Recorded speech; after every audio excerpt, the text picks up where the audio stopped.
Welcome to Infinity Law House YouTube channel. আমি বিপ্লব কুমার শীল আপনাদের সাথে আছি আজকের বুক রিডিং কন্টেন্টে। আমাদের আজকের বুক রিডিং কন্টেন্টের বিষয় আইনের বিধান ইউনিক, কেস রেফারেন্স সহ বাংলাদেশ বার কাউন্সিল ও জুডিশিয়াল সার্ভিস কমিশনের এমসিকিউ, লিখিত ও ভাইবা পরীক্ষার সহায়িকা। বইটি মূল আইন ও নতুন প্রশ্ন উত্তরের আলোকে রচিত সাক্ষ্য আইনের সর্বশেষ সংশোধন সহ। বইটির লেখক বিধান বিশ্বাস, অ্যাডভোকেট, হাইকোর্ট বিভাগ, Bangladesh Supreme Court. Infinity Law House YouTube চ্যানেলে আইনের বুক রিডিং কন্টেন্ট ভালো লাগলে অবশ্যই চ্যানেলটি সাবস্ক্রাইব করে দিবেন এবং ভিডিওর লিঙ্কগুলো পরিচিত জনের মাঝে শেয়ার করে দেওয়ার জন্য বিশেষভাবে অনুরোধ থাকবে। এবং ইতিমধ্যে যারা ইনফিনিটি ল হাউস ইউটিউব চ্যানেলটি সাবস্ক্রাইব করেছেন তাদেরকে অসংখ্য ধন্যবাদ। তো চলুন শুরু করা যাক আমাদের আজকের কন্টেন্ট আইনের বিধান ইউনিক, কেস রেফারেন্স সহ বইয়ের ফৌজদারি কার্যবিধির অংশ। ধারা 247, ফরিয়াদির অনুপস্থিতি, নন অ্যাপিয়ারেন্স অফ কমপ্লেনেন্ট।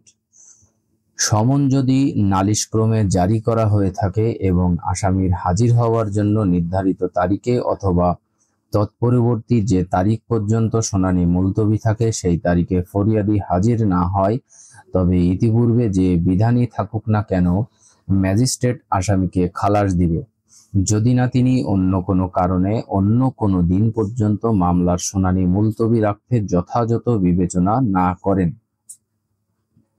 এক কথায় উত্তর, the code of criminal procedure 1898 এর 247 ধারা অনুসারে ফরিয়াদি অনুপস্থিত থাকলে ম্যাজিস্ট্রেট কি আদেশ দিতে পারেন?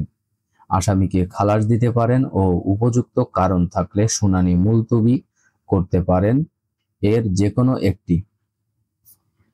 নালিশি মামলার সমন ইস্যুর পর অভিযোগকারী নির্ধারিত তারিখে আদালতে হাজির না থাকলে আদালত কি আদেশ দিতে পারে? আসামি খালাস।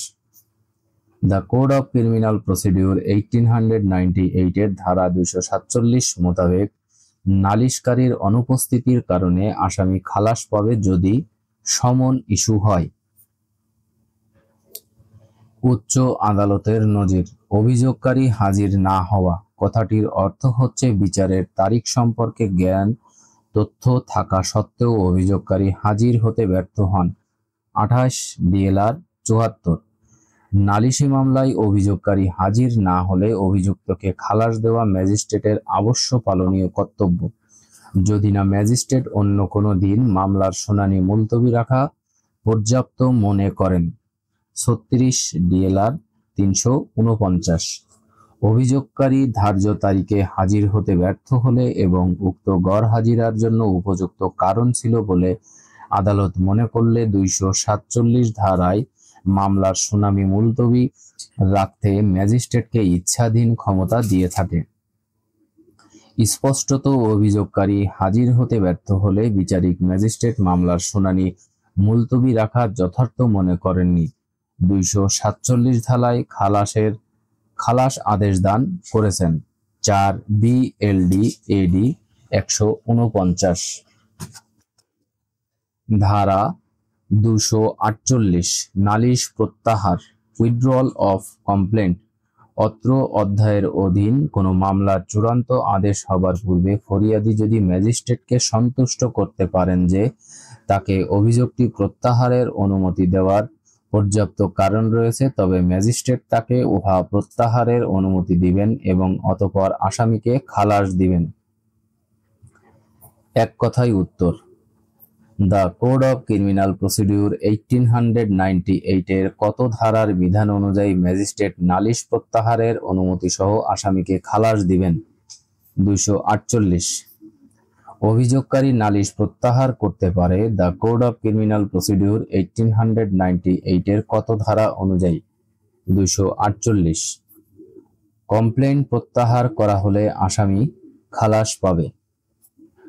অভিযোগকারী নালিশ প্রত্যাহার করতে পারে মামলা চূড়ান্ত আদেশের পূর্বে যে কোনো সময়। অভিযোগকারী নালিশ প্রত্যাহার করতে পারে ম্যাজিস্ট্রেটের অনুমতিতে। উচ্চ আদালতের নজির, আদালতের অনুমতি নিয়ে মামলা তুলে নেওয়ার পথ সব সময় খোলা থাকে। AIR 19, লাহোর 884। নোট: ম্যাজিস্ট্রেটের সন্তুষ্টির জন্য মামলা উঠিয়ে নেওয়ার যথেষ্ট কারণ থাকতে হবে।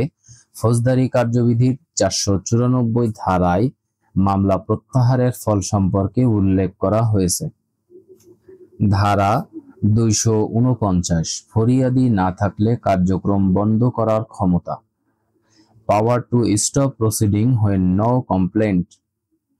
নালিশ ব্যতীত অন্য কোনো উপায়ে রুজু মামলায় কোনো মেট্রোপলিটন ম্যাজিস্ট্রেট, কোনো প্রথম শ্রেণীর ম্যাজিস্ট্রেট অথবা চিফ জুডিশিয়াল ম্যাজিস্ট্রেট এর পূর্বানুমোদন ক্রমে অন্য কোনো জুডিশিয়াল ম্যাজিস্ট্রেট কারণ লিপিবদ্ধ করে মামলার যে কোনো পর্যায়ে খালাস অথবা দণ্ডের রায় ঘোষণা না করেই কার্যক্রম বন্ধ করতে পারবেন এবং অতঃপর আসামিকে মুক্তি দিতে পারবেন। এক কথায় উত্তর: কমপ্লেন ব্যতীত অন্যভাবে রুজুকৃত একটি ফৌজদারি মামলার কার্যক্রম বন্ধ করা হলে ম্যাজিস্ট্রেট আসামিকে মুক্তি দিতে পারে। The code of criminal procedure 1898 এর 249 ধারার বিধান মতে ম্যাজিস্ট্রেট আসামিকে মুক্তি দেওয়ার ক্ষেত্রে মামলাটি করবেন, বন্ধ করবেন। উচ্চ আদালতের নজির: নালিশ ছাড়া অন্য কোনোভাবে কোনো মামলা হলে খালাস বা দণ্ডাদেশ প্রদানের আদেশের রায় প্রদান ছাড়াই মামলার যে কোনো পর্যায়ে কার্যক্রম বন্ধ করার ক্ষমতা এবং অতঃপর আসামিকে অব্যাহতি প্রদান করার ক্ষমতা ফৌজদারি কার্যবিধির 249 ধারা কতিপয় ম্যাজিস্ট্রেটকে প্রদান করে, কিন্তু দায়রা আদালতে অনুরূপ কোনো ক্ষমতা নাই। 37 DLR 107। কার্যক্রম বন্ধ করার অর্থ নালিশ খারিজ বা অপরাধে অভিযুক্ত কোনো ব্যক্তির অব্যাহতি প্রদান করা বোঝায় না। 35 CRLJ 564। ধারা 250, মিথ্যা, তুচ্ছ কিংবা বিরক্তিকর অভিযোগ, ফলস, ফ্রেভোলিয়াস, ভেক্সেশাস অ্যাকুইজেশন। নালিশের ভিত্তিতে অথবা কোনো পুলিশ অফিসার বা কোনো ম্যাজিস্ট্রেটের নিকট প্রদত্ত সংবাদের ভিত্তিতে যদি কোনো মামলা রুজু হয় এবং তিনি যদি মনে করেন তাদের বিরুদ্ধে আনীত অভিযোগ মিথ্যা, তুচ্ছ কিংবা বিরক্তিকর, তবে ম্যাজিস্ট্রেট অব্যাহতি বা খালাসের আদেশ দিবেন এবং সংশ্লিষ্ট আসামিকে বা তাদের প্রত্যেককে ক্ষতিপূরণ বাবদ 1000 টাকা প্রদানের বা তৃতীয় শ্রেণীর ম্যাজিস্ট্রেট হলে অনধিক 500 টাকা প্রদানের জন্য ফরিয়াদি বা সংবাদদাতাকে নির্দেশ দিবেন। যে ব্যক্তিকে এরূপ ক্ষতিপূরণ প্রদানের আদেশ দেওয়া হয়েছে সে তা দিতে ব্যর্থ হলে 30 দিনের অনধিক সময়ের জন্য বিনাশ্রম কারাদণ্ড ভোগ করবে। এই ধারায় আদালত তুচ্ছ ও বিরক্তিকর অভিযোগকারীকে সর্বোচ্চ 6 মাসের কারাদণ্ড ও 3000 টাকা পর্যন্ত জরিমানা প্রদানের নির্দেশ দিতে পারেন। এক কথায় উত্তর: মিথ্যা অভিযোগের ক্ষেত্রে একজন চিফ জুডিশিয়াল ম্যাজিস্ট্রেট খালাসের আদেশ প্রদানের সময় নালিশকারীর বিরুদ্ধে এরূপ ক্ষতিপূরণের আদেশ দিতে পারেন যার পরিমাণ হবে অনধিক 1000 টাকা। মিথ্যা, তুচ্ছ অথবা বিরক্তিকর অভিযোগ দায়ের করে তৃতীয় শ্রেণীর ম্যাজিস্ট্রেট কত টাকার ক্ষতিপূরণের আদেশ দিতে পারেন?